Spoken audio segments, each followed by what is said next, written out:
Ilang taon na ang nakalipas, isang zombie outbreak ang tumama sa North America, na kumalat sa buong kontinente. Hindi nagtagal, umabot ang impeksyon sa iba pang bahagi ng mundo. At sa maikling panahon, nasakop ng zombie apocalypse ang buong planeta. Gayunpaman, may ilang tao pa ring nakaligtas sa kaguluhan at bumuo ng maliliit na resistance group sa iba't ibang panig ng mundo. Sa isa sa mga ito na matatagpuan sa Pittsburgh, nakatira si Riley Denbo, isang designer na tumulong sa paggawa ng war machine na tinatawag na Dead Reckoning. Ang napakalaking binagong tangke na ito ang tanging ligtas na paraan ng transportasyon na kayang tumawid sa mga lugar na puno ng zombie. Sa isa pang araw ng patrol, pumunta si Riley at ang bagong recruit na si Mike upang check ang mga undead sa paligid ng lungsod nang mapansin nila ang kakaibang kilos ng mga ito. Hindi lamang sila mas matalino, kundi sumusunod din sila sa isang leader, ang zombie na nakauniforme ng gas station attendant na kilala bilang Big Daddy. Ipinasa ni Riley ang impormasyong ito kay Cholo, ang second in command, na naghahanda ng team para sa isa pang raid sa lungsod. Naghintay ang grupo hanggang sa gabi dahil maaari na nilang pakawalan ang mga fireworks sa langit na makakadistract sa mga zombie. Nang handa na ang lahat, umabanti sila patungo sa lungsod gamit ang kanilang mga motorsiklo, kotse, at ang Dead Reckoning, pinaputukan ang mga undead na humaharang sa kanilang daraanan. Sa wakas, nakarating sila sa city center at naghiwa-hiwalay upang mangolekta ng supplies mula sa mga palengke, fast food restaurants, at mga parmasya. Si Riley at ang kanyang partner na si Charlie ang naatasan sa medisina, ngunit agad nilang napansin na tumigil na ang fireworks. Kinontak ni Riley ang pilot na si Pretty Boy na nagbabala sa kanya na may sira ang fireworks launcher. Dahil dito, hindi magtatagal ay dadagsa ang mga zombie, kaya't iniutos ng leader na agad bumalik ang buong team. Gayunpaman, sina Cholo, Mike at Foxy ay nagpasya munang dumaan sa liquor store dahil maaari nilang ibenta ang mga paninda sa mataas na halaga sa shelter. Nagmadali silang kunin ang lahat ng stock, ngunit nang tumingin si Cholo sa freezer, biglang lumitaw ang isang zombie at itinumba siya sa sahig. Si Mike at si Foxy ay nagtangkang tutukan ang undead, ngunit si Cholo ang nakatapos nito. Gamit ang harpoon gun, tinamaan niya ang zombie sa ulo. Sa kabutihang palad, hindi nakagat si Cholo. At dahil wala ng oras, inutusan niya ang grupo na kolektahin ang natitirang paninda. Paalis na ang tatlo, ngunit nang subukan ni Mike na pulutin ang isang bote mula sa sahig, biglang lumitaw ang isang zombie police officer at nilamon ang kanyang kamay. Kaagad dumating si Riley at nang makita ang undead na papalapit, pinaputukan niya ito ng eksakto sa ulo. Sa kasamaang palad, alam ni Mike na malapit na siyang maging zombie, at upang pigilan ito, kinuha niya ang kanyang baril at tinapos ang lahat. Matapos ang hindi inaasahang pagkawala, ipinadala ni Riley ang grupo pabalik sa kanilang tirahan bago pa dumami ang undead. Sumunod ang grupo, ngunit sa daan, nagawa ni Big Daddy na agawin ang isang baril mula sa isa sa mga bikers at dinala ito sa kanyang lungga kasama ng iba pang mga zombie. Pagsapit ng umaga, ibinaba ni Riley ang mga supplies, ngunit agad niyang hinarap si Cholo dahil siya ang responsable sa pagkawala ng buhay ni Mike, lahat para lamang sa alak. Sumagot ang lalaki na ginawa niya iyon dahil sawa na siyang ilagay ang kanyang buhay sa panganib sa pagkolekta ng supplies at nais niyang mamuhay tulad ng mayayaman at makapangyarihan sa Fiddler's Green. Umaasa siyang sa bagong panindang ito, matatapos na ang kanyang mga araw ng matinding trabaho. Ngunit alam ni Riley na hindi siya tatanggapin ng mga mayayaman sa kanilang teritoryo. Matapos ang kanilang pagtatalo, nagtungo ang dalawa sa lungsod na sumusunod sa modelo na kahawig ng mga lumang feudal estates. Ang lugar ay pinamumunuan ni Paul Kaufman, isang makapangyarihang tao na hinati ang mga nakaligtas sa dalawang grupo. Ang isa ay pilit na nabubuhay gamit ang kakaunting resources habang ang kabila naman ay nagtatamasa ng mga luho. Nais maging bahagi nito si Cholo at nagtungo siya sa Fiddler's Green upang ihatid ang alak kay Kaufman. Pagdating niya, sinabi ng butler na wala roon si Paul at sagot ni Cholo ay babalik na lang siya sa ibang oras. Ngunit bigla niyang narinig ang kakaibang ingay mula sa isa pang apartment. Sinipa niya ang pinto at nakita ang isang matandang lalaki sa loob ng silid na katatapos lamang tapusin ang lahat. Lumabas ang asawa nito na takot at sinubukan ng anak ng mag-asawa na alisin ang kanyang ama. Ngunit binalaan sila ni Cholo na malapit nang maging zombie ang matanda. Gaya ng kanyang kinatatakutan, bumukas ang mga mata ng lalaki at bumigay ang lubod sa bigat ng kanyang katawan. Agad nitong inatake ang binata at pagkatapos ay sumugod sa kanyang asawa. Ngunit nailigtas ni Cholo ang babae sa pamamagitan ng pagtama sa ulo ng zombie. Samantala, pumunta sina Riley at Charlie sa garahe upang kunin ang kotse na binili nila mula sa dealer na kilala bilang Chihuahua. Ngunit pagdating nila, natuklasan nilang ninakaw na ang sasakyan, at dahil naniniwala si Riley na niloko sila ni Chihuahua, nagtungo siya sa club nito upang harapin siya. Sa lugar na iyon, ginagamit ang mga zombie upang aliwin ang mga bisita, pinapakuha ng litrato, at pinaglalaro pa sa arena. Pagdating ni Riley, hinarap niya si Chihuahua at tinanong kung nasaan ang kanyang kotse. Sinubukan ng lalaki na takpan ang katotohanan, sinasabi na dinala niya ito para sa pagkukumpuni, ngunit hindi siya pinaniwalaan ni Riley at inutusan siyang ibalik ang kotse ngayong araw. Matapos ayusin ang usapan, paalis na sana si Riley nang mapansin niyang may bagong zombie bet na inilagay sa arena. Sa pagkakataong ito, isang batang babae na empleyado ng club ang inilagay ng mga organizer, na pilit na lumalaban sa undead at umiiwas na makagat. Nagalit si Riley sa ganitong asal at walang pag-aalinlangan, kinuha niya ang kanyang mga armas at pinaputukan ang mga zombie. Nagsimula ang kaguluhan at sinubukan ni Chihuahua na samantalahin ang pagkakataon upang alisin si Riley. Sa kabutihang palad, itinulak siya ng dalaga sa arena, na iligtas ang kanyang buhay, ngunit siya ay nasugatan sa braso. Nakita ni Charlie ang lahat at gamit ang kanyang shotgun, hinintay ang tamang sandali at pinaputukan si Chihuahua, tinamaan siya sa ulo. Matapos ang sagupaan, dinala ang lahat sa kulungan at ang dalagang nagpakilala bilang si Slack ay nagpasalamat kina Riley at Charlie sa pagliligtas ng kanyang buhay.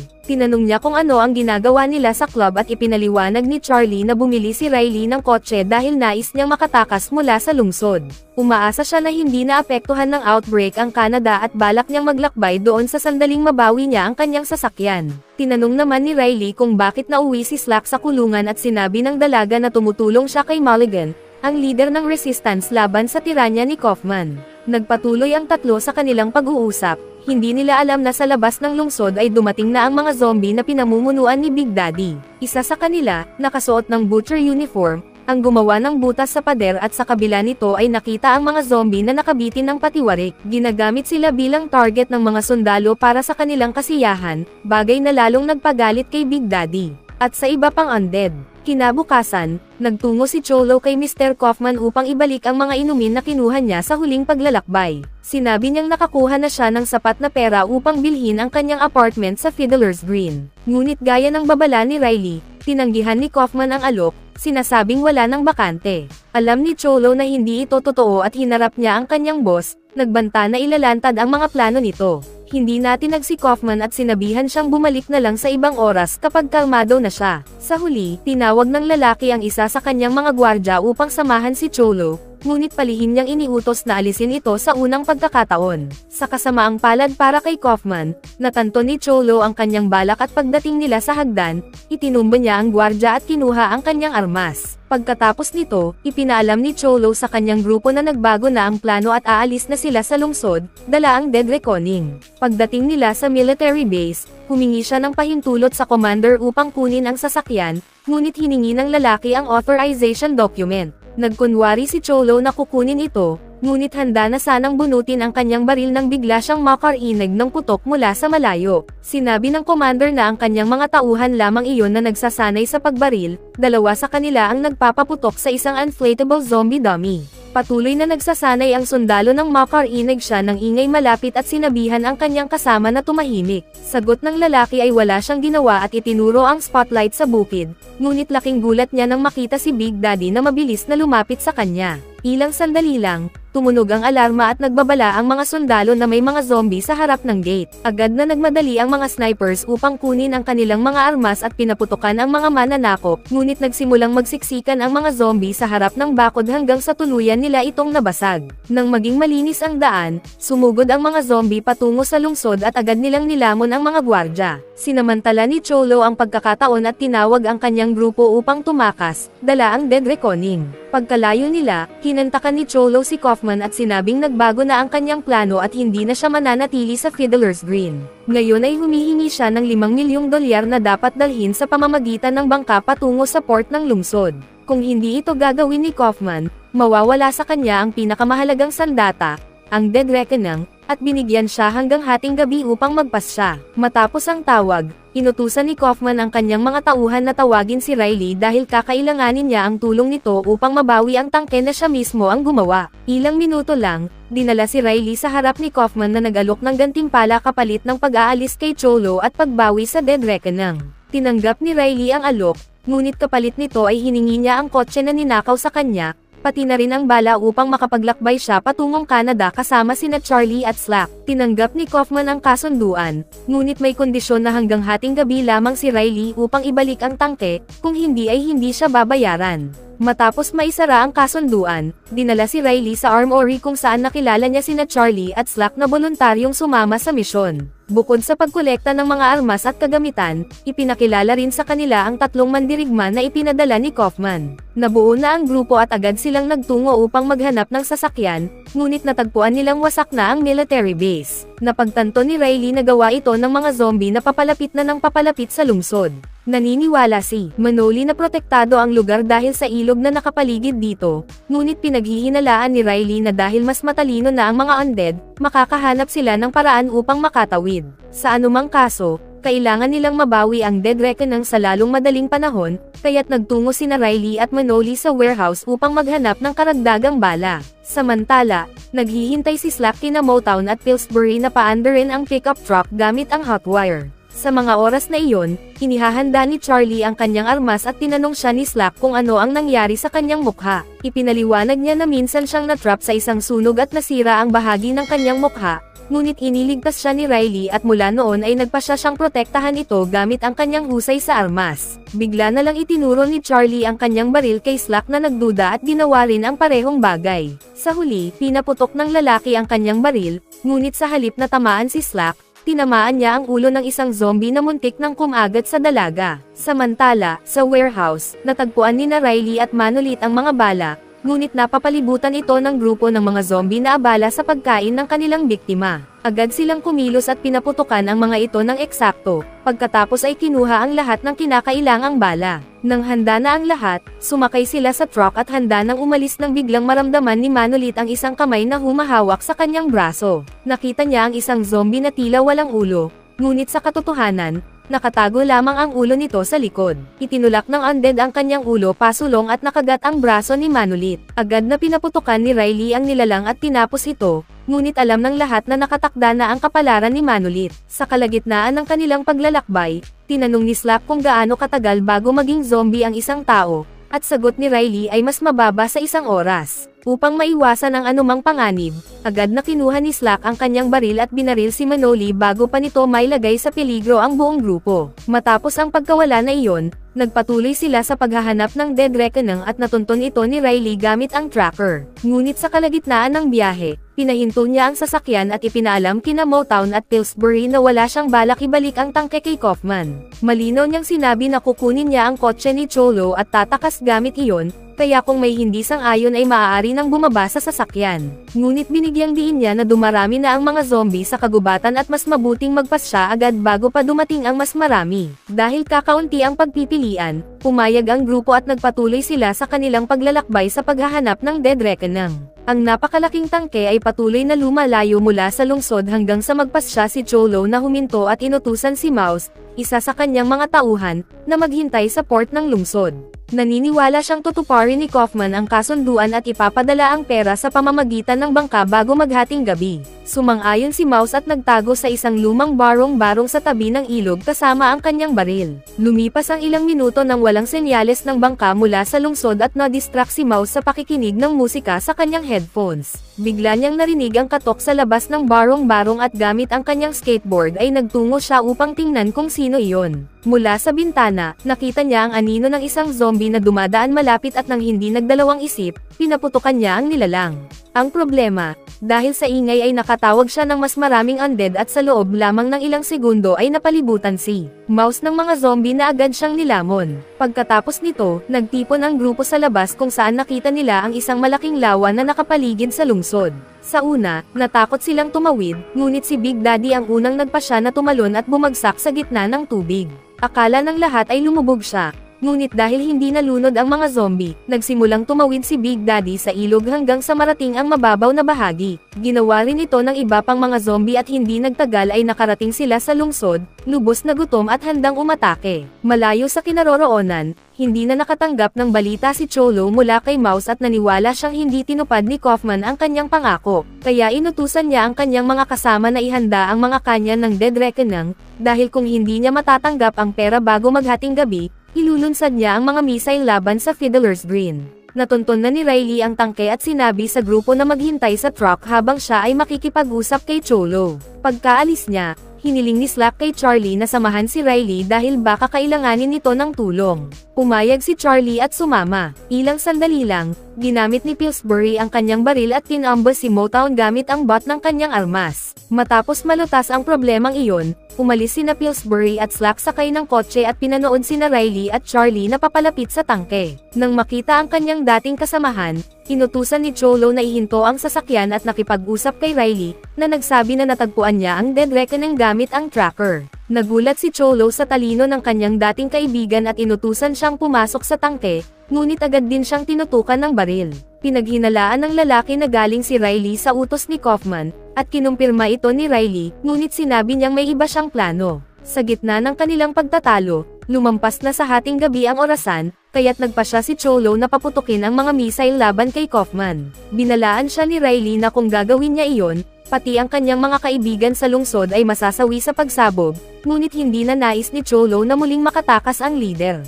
Inactivate niya ang mekanismo ng kanyan, ngunit may nakahandang plano si Riley at agad niyang na-deactivate ang mga missile gamit ang remote mechanism. Agad na napagtanto ni Cholo ang ginawa at inutusan siyang i-reactivate ang mga kanyan, ngunit tumanggi si Riley. Sa malapit, nagising si Motown sa truck at galit na galit sa pagtataksil ni Pillsbury. Kinuha niya ang baril at nagtungo upang habulin ang traidor. Dumating siya eksakto nang simulan ni Cholo ang pag-atake kay Riley, kaya pinaputukan niya ang dalawa. Sa kasamaang palad, isang zombie ang lumapit mula sa likuran at sinunggaban siya, kinagat ang kanyang mukha. Nakita ni Slack ang lahat at gamit ang kanyang armas, tinapos niya ang undead at binaril si Motown bago pa ito tuluyang mag-transform. Ngunit sa kanyang huling sandali, pinaputok ni Motown ang baril at tinamaan si Cholo. Hindi naman malubha ang sugat, kaya binigyan ni Riley si Cholo ng isa pang pagkakataon na sumama sa kanya, ipagpatuloy ang dead reckoning patungo sa lungsod, at iligtas ang mga tao roon. Habang pinag-iisipan ng grupo ang gagawin, nagsimulang salakayin ng mga zombie ang buong lugar, at ang pinakamahihirap na mamamayan ang naging unang biktima. Sa Fiddler's Green, napagtanto ni Kaufman na hindi dinala ni Riley ang dead reckoning bago maghating gabi, kaya nagpasya siyang tumakas mula sa lungsod. Naghahanda na siyang kunin ang lahat ng pera mula sa safe nang makatanggap siya ng tawag mula kay Riley na nagsasabing nabawi na niya ang dead reckoning. Ngunit ilang sandali lang, nagsimula ang mga pagsabog sa iba't ibang bahagi, dulot ng mga zombie na sumusugod patungo sa Fiddler's Green. Nakita ni Kaufman na wala ng pag-asa ang lungsod, kaya agad niyang kinansela ang kasunduan kay Riley at nagmadaling tumakas. Sa kabila nito, hindi papayag si Riley na mamatay ang kanyang mga kaibigan, kaya tinawag niya ang lahat ng nasa grupo upang pumunta sa lungsod at iligtas ang mas marami pang buhay hanggat maaari. Pumayag ang lahat sa misyon maliban kina Cholo at Foxy dahil ayaw nilang isugal ang kanilang sarili sa isang imposibleng plano. Kailangan nilang magmadali dahil nilusob na ng mga zombie ang buong lugar, nilalamon ang sino mang tatawid sa kanilang daraanan. Ang huling linya ng depensa ay ang mga natitirang sundalo na pilit na pinipigilan ang pag-usad ng mga zombie, ngunit agad din silang nalampasan ng hukbo ng undead. Mas lalo pang lumala ang sitwasyon dahil ang mga zombie ay patuloy na nag-aangkop sa kanilang paligid, at maging sa paggamit ng mga kasangkapan bilang armas. Sa isang construction site, nakakita si Big Daddy ng jackhammer at kinuha ito para gamitin sa kanyang susunod na target, ang malaking gusali na maliwanag na nakikita sa unahan, ang Fiddler's Green. Gayunpaman, nang simulan niyang ikarga ang jackhammer, natanggal ang plug at tumigil ito sa paggana. Sa kabila nito, kinuha pa rin niya ang kasangkapan at nagpatuloy kasama ang iba pang mga zombie patungo sa city center. Samantala, nagpatuloy sina Cholo at Foxy sa kanilang paglalakbay palabas nang marinig nila ang tunog ng isang zombie na papalapit. Agad na tinutukan ni Cholo ang kanyang armas at pinaputukan ng harpoon ang ulo ng undead, ngunit biglang lumitaw ang isa pang zombie sa kanyang tabi at nakagat ang kanyang kamay. Galit na galit, tinamaan ni Cholo ang nilalang sa ulo gamit ang kanyang armas, ngunit wala na itong saysay dahil malapit na siyang maging isa sa kanila. Nalungkot si Foxy sa kapalaran ng kanyang kaibigan at tinanong kung nais ba nitong magkaroon ng marangal na wakas bago tuluyang maging undead. Ngunit may ibang plano si Cholo at pinaalis niya si Foxy habang siya naman ay pupunta sa lungsod upang gawin ang kanyang huling misyon. Nagpatuloy sina Riley at ang iba pa gamit ang dead reckoning, ngunit kailangan pa nilang tumawid sa ilog upang makarating sa lungsod. Ang tanging daan ay sa isang tulay na nakaharang. Pagdating nila roon, inutusan ni Riley ang grupo na magkulong sa loob ng tangke at siya ay nagtungo sa control room. Sa loob, hinela niya ang lever at nagsimulang bumaba ang tulay, nagbukas ng daan patungo sa lungsod. Ngunit bago pa siya makaalis sa silid, isang zombie ang lumitaw mula sa likuran at sinubukang atakihin siya. Tinawag niya ang grupo para sa tulong, ngunit abala sina Slack at ang iba pa sa isa pang grupo ng mga zombie na nagsimulang palibutan ang Dead Reckoning. Malapit nang makagat si Riley nang makita niya ang isa sa mga mekanismo na bumababa sa gilid ng tulay. Agad niyang ipinuwesto ang zombie laban sa mekanismo, na sa loob lamang ng ilang segundo ay tuluyang nagtanggal ng ulo ng nilalang. Sa wakas, malinis na ang tulay, ngunit napapalibutan pa rin ng horde ng mga zombie ang Dead Reckoning. Nang makita si Riley sa labas, inutusan ni Slack ang iba na buksan ang pinto sa itaas upang makapasok siya sa bubong. Umakyat si Riley sa harapan at sinubukan siyang hilahin pababa ng ilang zombie, ngunit pinaandar ni Pretty Boy ang tangke at dinaanan silang lahat. Pagdating niya sa bubong, tinanggal ni Riley ang missile lock upang magamit na ang mga ito. Hindi niya alam na isa sa mga undead ay nakahawak na sa likuran ng tangke. Ang grupo ay mabilis na nagtungo sa lungsod na tuluyan ng nilusob ng mga zombie, mula sa mahihirap na lugar hanggang sa Fiddler's Green. Sa marangyang gusali, nagawa ni na Big Daddy at ng kanyang hukbo na sirain ang mga glass doors at salakayin ang lugar, nag-iiwan ng bakas ng dugo sa bawat sulok. Sa gitna ng kaguluhan, sinubukan ni Kaufman na tumakas kasama ang kanyang butler patungo sa garahe. Sa daan, nakasalubong niya si Big Daddy at pinaputukan ito, ngunit nakaligtas ang zombie at nagsimulang habulin siya. Tumakbo si Kaufman papunta sa garahe at inutusan ang butler na buksan ang gate, ngunit nang makita ang zombie na papalapit, nagpa siya ang butler na tumakas. Nagkulong si Kaufman sa loob ng kotse at sinubukan ni Big Daddy na buksan ang mga pinto ngunit hindi nagtagumpay. Nakakita siya ng fuel tank malapit at gamit ang hose, ibinuhos niya ang gasolina sa loob ng kotse sa pamamagitan ng windshield. Pagkatapos, umalis ang zombie at sinamantala ni Kaufman ang pagkakataon upang tumakas, ngunit nakasalubong niya ang isa pang undead. Pinaputukan niya ito hanggang bumagsak sa lupa. Worry na talo na. Pagkatapos, iniabot ng nilalang ang susi upang makabalik si Kaufman sa kotse, ngunit bigla itong bumangon muli at nagpakilalang si Cholo, na ginamit ang kanyang huling lakas upang maghiganti sa kanyang boss. Sinubukan siyang lumunin ng zombie, ngunit ilang segundo lang, bumalik si Big Daddy na may hawak na brazier at itinapon ito sa gasolina. Mabilis na kumalat ang apoy sa kotse, nagdulot ng malaking pagsabog na tumapos sa buhay ni Cholo at Kaufman. Sa malayo, ang ilang nakaligtas ay nagtangkang tumakas ngunit napunta sa lugar na nakaharang ng electric fences. Hindi nagtagal, dumating ang mas maraming zombie, ngunit inutusan ni Riley ang grupo na magpakawala ng Furry Works upang ma-distract sila. Gumana ang plano sa ilang sandali, ngunit mas matalino na ang mga zombie at agad na binaliwala ang mga ilaw, tinutugis ang kanilang biktima. Ilang minuto lang, dumating ang Dead Reckoning sa lugar at tumambad ang kaguluhan, kung saan nilamon na ng mga zombie ang mga nakaligtas sa paligid ng electric fence. Naisip ni Riley na wala ng saysay, kaya inutusan ang grupo na paputukan ng missiles ang mga zombie at winasak ang lahat ng nasa paligid. Ngunit agad ding lumitaw ang mas maraming nakaligtas na pinamumunuan ni Mulligan, na nakatakas mula sa hukbo ng undead. Sa wakas, nakontrol ang sitwasyon at tuluyan nang nawala si Kaufman, nagbigay ng pagkakataon sa mga residente na bumuo ng mas maayos na lungsod para sa lahat. Inimbitahan ni Mulligan si Riley na tumulong sa kanya, ngunit determinado si Riley na sundin ang kanyang plano na magtungo sa Canada kasama ang kanyang mga kasamahan. Nais ni Mulligan na magtagumpay siya. Habang naghahanda ang grupo ng kanilang kagamitan, biglang tumalon ang isang zombie mula sa kisame at bumagsak kay Anchor. Tumakbo si Riley upang tingnan ang nangyari, ngunit nadatnan niya si Pillsbury na agad na pinaputukan ang undead at itinapon ang katawan nito sa lupa. Ngayon ay maaari na silang magpatuloy sa kanilang paglalakbay patungong Hilaga, ngunit bago umalis, nakita ni Riley si Big Daddy na pinamumunuan ang kanyang mga zombie palayo sa lungsod. Iminungkahi ni Slack na tapusin na sila, ngunit tumanggi si Riley, na pagtanto niyang ang mga undead ay naghahanap lamang ng bagong tahanan tulad nila. Ang digmaan sa pagitan ng tao at zombie ay tapos na sa ngayon, at si Riley kasama ang kanyang mga kaibigan ay naglakbay gamit ang Dead Reckoning, umaasang makahanap ng bagong tahanan. Ano ang masasabi mo sa pelikulang ito? Iwan mo sa comment sa ibaba. At bago tayo magtapos ay isa-shoutout muna natin si Ivan Pacanan, Dark Nero, Alian Serrero, Aldrin Maymay from Capiz, Dennis Cano, J.N. Garcia from Bocaue, Bulacan, Juno Albino from Zamboanga City, June Suela from Bataan, Lenibel Coronel from Cavite, Naidan de la Cruz from Quezon City, at Reyna May Dabalos from Taguig City.